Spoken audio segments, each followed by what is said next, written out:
Ya, Assalamualaikum warahmatullahi wabarakatuh. Ya, saya Tandur Ahmad Farhan akan mempresentasikan tugas UAS Data Analytic Struktural Equation Modeling SOSEM. Di sini tugasnya menggunakan skripsi Trisna Islamia dengan judul Metode Struktural Equation Model SEM dalam menganalisis faktor yang mempengaruhi prestasi mahasiswa ditinjau dari karakteristik lingkungan kampus, di mana pengertian SEM ini merupakan metode analisis multivariat yang digunakan untuk menggambarkan hubungan linear secara simultan antara variabel indikator yang diukur dan juga variabel indikator latennya. Kemudian di sini jenis-jenis variabel dalam SEM yaitu ada variabel laten tadi sudah dijelaskan dan juga variabel indikator, di mana variabel laten terdiri dari dua yaitu eksogen dan juga endogen.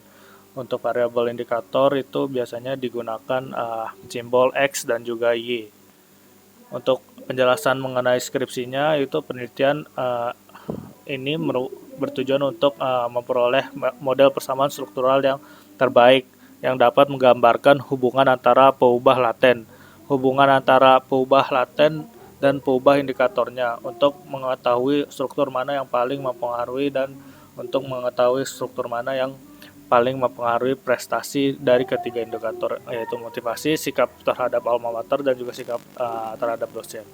Bahan penelitiannya dari survei mahasiswa dari tahun 2013 sampai 2015. Untuk metode penelitian itu yang pertama perumusan masalah, kemudian kedua pengumpulan data, ketiga landasan teori, keempat variabel penelitian, kelima analisis dan pengolahan data, dan juga yang keenam yaitu uji kelayakan. Dengan uji kelayakan ini mereka menggunakan uji statistik chi-square, root mean square error, terus ada Gadas-Aufstieg Index, dan juga ada root mean square residual RMSR. Kemudian untuk analisis dan pengolahan data, dia menggunakan CFI adalah model pengukuran di mana variabel-variabel yang teramati merefleksikan suatu variabel laten tertentu. Ada 7 tahapan prosedur dari pembentukan analisis SEM-nya, yaitu membentuk model teori sebagai dasar model SEM-nya, kemudian membangun path diagram. Setelah itu membagi path diagram menjadi model pengukuran measurement model atau model struktural model. Kemudian pemilihan matriks data input. Setelah itu pengujian undimensionalitas masing-masing dari konstruksinya.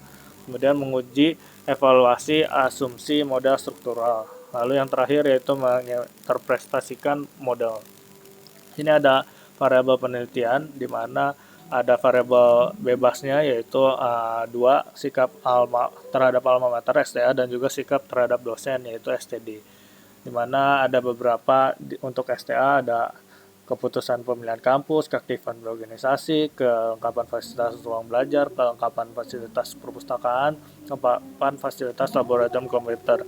Untuk STD terhadap dosen, tingkat kesukaan mahasiswa terhadap dosen, sistem pembelajaran dosen, sistem pemberian nilai, sistem penugasan, kedekatan terhadap dosen, pembimbingan PA. Untuk variabel terikatnya yaitu ada motivasi dan prestasi, di mana motivasi itu mendapatkan nilai yang terbaik, menyelesaikan studi tepat waktu, dan keinginan melanjutkan S2. Untuk prestasinya yaitu IPK dan juga prestasi lainnya.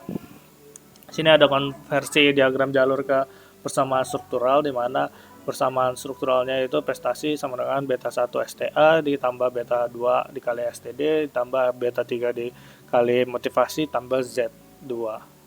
Di sini untuk konstruksi oksigennya untuk alma mater STA seperti berikut, dan juga konstruksi eksogen terhadap dosen ini seperti berikut. Kemudian konstruksi endogen motivasi dan juga konstruksi endogen prestasi. Kemudian dibuatlah diagram sebagai berikut.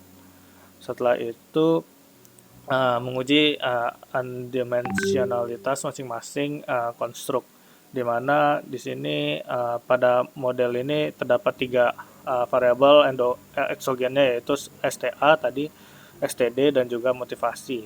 Ini untuk nilai Gadas-Aufstieg Index-nya, untuk cat value-nya, untuk chi-square-nya itu kurang dari ADF dan lebih besar dari 0,5. Untuk Cmin atau DF-nya kurang dari 2, CGFI-nya lebih besar dari 0,9, AGFI-nya lebih besar dari 0,9, CFI-nya itu lebih besar dari 0,9, TLI lebih besar dari 0,9, dan RMSEA itu kurang dari 0,08 untuk kriteria good fit-nya. Kemudian di sini ada uji konfirmator konstruksi eksogen, di mana di sini dimasukkan ya tabel-tabel sini ke grafik, di mana regression weight-nya, kemudian ada standardized regression weight-nya, terus ada variance dan juga square multiple correlation-nya. Ini bisa dilihat seperti gambar sini ya. Untuk estimate-nya, untuk X1-nya 1 masukkan, kemudian 0,73, terus 1,69 di sini. Kemudian lanjut ke estimasi persamaan model full modelnya ya. Setelah mendapatkan full modelnya, itu dilakukan analisis konfirmatory langkah selanjutnya, yaitu estimasi full model hanya memasukkan indikator yang telah diuji dengan konfirmatory. Sebelumnya ini merupakan konfirmatory, sekarang uji persamaan full modelnya. Mana hasil Gardner fit-nya untuk chi-square-nya 127,53, probability-nya 0,02, degree of freedom-nya 84, CFI-nya 0,861, kemudian CFI-nya 0,896, RMSEA-nya 0,072, AGFI-nya 0,801.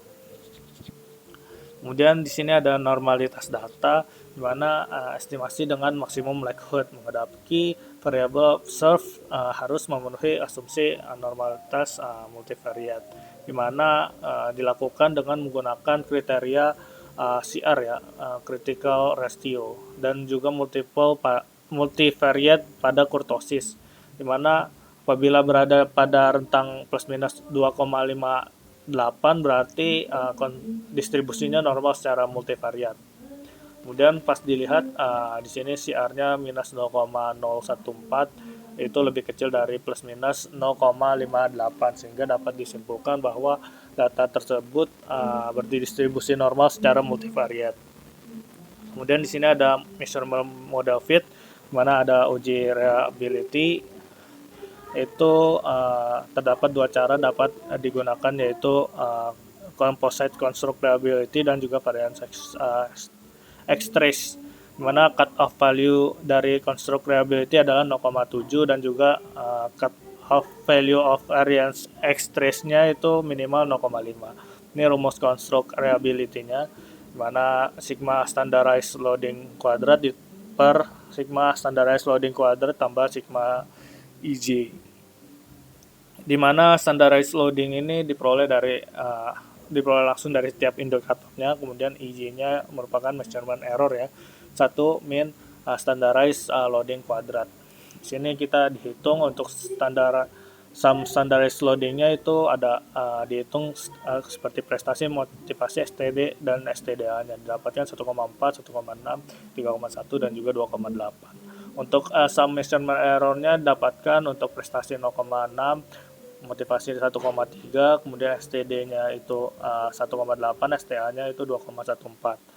Kemudian untuk perhitungan rehabilitasnya prestasi 0,77, motivasi 0,7, STD-nya 0,85, STA-nya 0,79. Dari perhitungan konstruk reliability di atas menunjukkan bahwa seluruh dimensi dan indikator dari konstruk penelitian memiliki nilai faktor muatan standar lebih besar dari 0,7, sehingga seluruhnya memiliki validitas yang baik.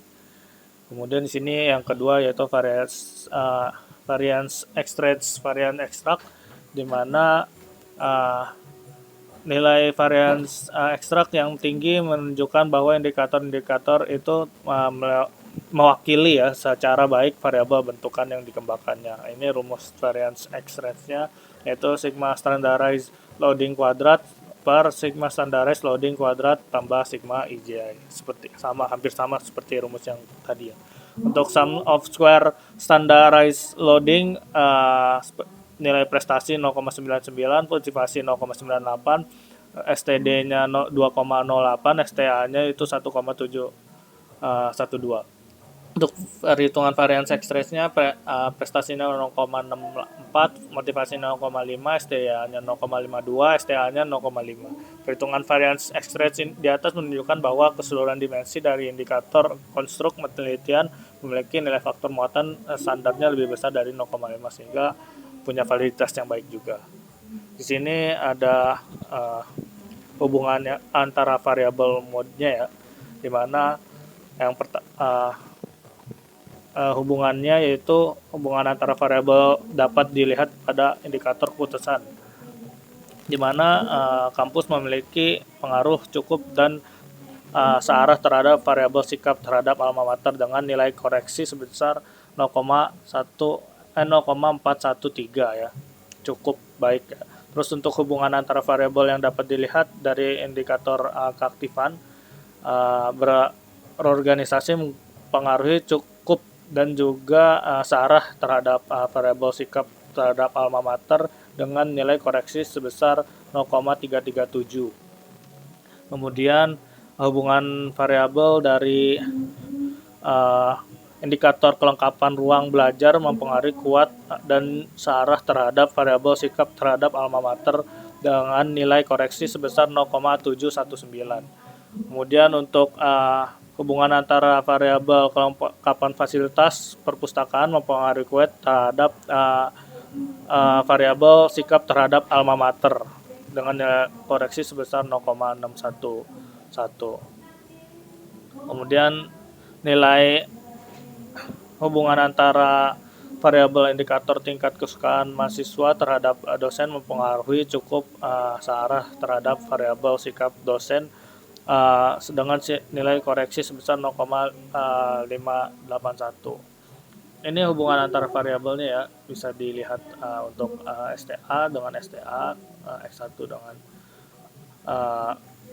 STD-nya, kemudian dengan prestasi di sini juga ada untuk motivasi dengan STD dan juga motivasi dengan STA-nya ya. Di sini motivasi STA-nya sangat rendah dan motivasi dengan STD-nya sangat tinggi, seperti itu. Kemudian kesimpulannya yaitu hasil dari pemodelan persamaan struktural diperoleh full model ya untuk pembentukan prestasi sebagai berikut. Ini rumus prestasinya, jadi 0,084 STA ditambah 0,267 STD ditambah 0,014 motivasi. Terus model pengukuran yang diperoleh prestasi diperlihatkan bahwa faktor yang sangat mempengaruhi adalah STD yaitu sebesar 0,267, faktor STA-nya yaitu 0,084 dan juga motivasi sebesar 0,014. Seperti itu. Demikian dari penjelasan saya. Assalamualaikum warahmatullahi wabarakatuh.